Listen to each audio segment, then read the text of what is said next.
How's it going? This is Hoiman, and today we're taking a look at the S.H.Figuarts Kyoryu Red figure.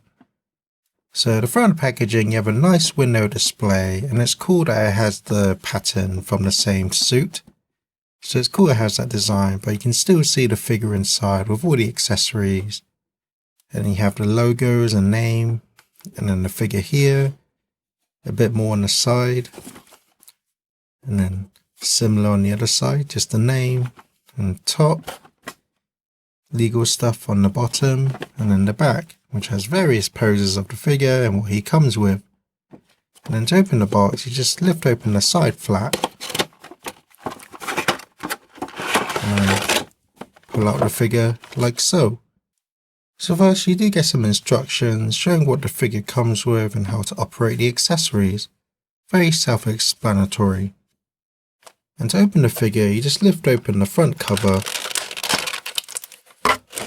and there's the figure all together with its accessories. So here's the actual figure itself, and although it's a simple sculpt, it's really well sculpted, and it's really accurate to the suit from the actual show. So you can see all the wrinkles in the clothing, which makes it pretty realistic. And that goes all the way down the torso and down to the boots. So you can see all the folds in the boots. Really cool looking. And then for the rest of the armor, you have actual armor on top. So all this is individually sculpted. And looks very clean as well. All the paintwork is very clean. All the angles on the triangles are very clean and straight. And then this piece itself is actually sculpted outwards. And then down to the shoulder pad, nicely sculpted. And then the sleeves themselves actually have some scaling sort of armor. Really cool. And then down to the gloves, having this kind of plating for the armor. And the belt itself is very well sculpted. Lots of detailing is there that you'd expect. And then the helmet itself is very accurate to how it appears in the show. And then the whole helmet itself is a nice glossy finish for the red and also for the black visor with the yellow teeth as well. And you got the green eyes. And then the rest of the body itself is a nice matte finish for the red. But then you have nice metallics for the silver parts and the red part here. And then the yellow parts are nice glossy finish, so it really stands out from the figure. Same for the belt.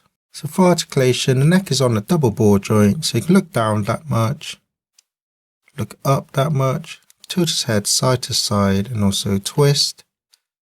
And then the shoulder pad's on a hinge, so that doesn't get in the way of articulation, and the shoulder is on a ball hinge, and that's surrounded by this floating piece that creates the shoulder.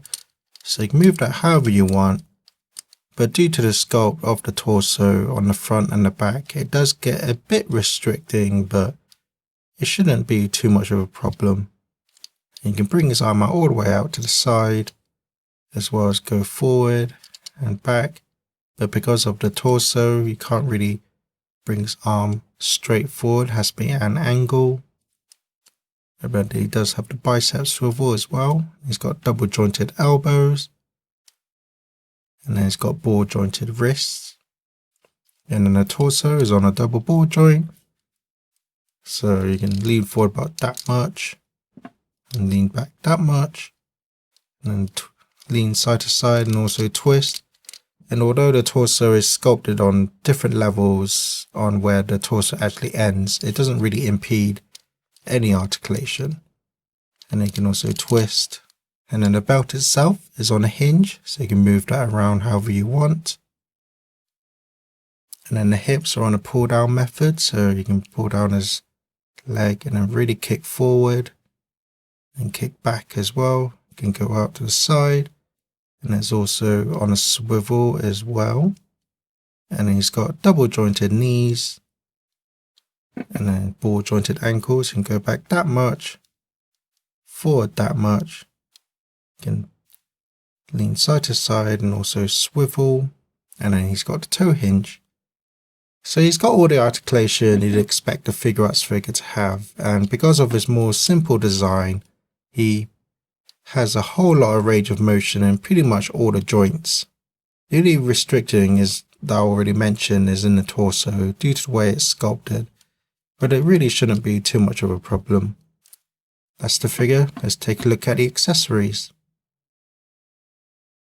For accessories, he comes with a pair of fists, which come on default in the packaging, a pair of hands to hold his sword, a pair of hands to hold his gun, and also 2 posing hands. So he comes with his gun, which is really nicely sculpted. It has pretty much all the detail you'd expect it to have, and it's in a nice glossy finish as well. And then all the paintwork on it is really clean. He also comes with his sword, again very nicely sculpted, lots of detail. And then the blade itself is a nice gold metallic paint. And he comes with an interchangeable arm for his right, which has the armor on. So it's nicely sculpted with nice metallic silver. And then the articulation is exactly the same, so double jointed elbow and then the ball jointed wrist. And then he also comes with his dino weapon. So again, very nicely sculpted. You can see all the panel linings for the sculpt. And then the paintwork is very nice and clean. And then it has a hinge for the jaw as well, so you can open that up. And then this connects onto the ball joint for the arm. And he also comes with the dino capsule, which is really small. It's still really detailed and nicely sculpted as well. So my final thoughts are, if you're a huge fan of this character or the show, then I highly recommend this figure. At the time of this video going up, this figure has been quite out for quite a few years, but the price for him hasn't really gone up or anything. So you shouldn't have too much of a hard time finding him for a decent price. But that's my review. Thank you for watching and enjoy some pictures.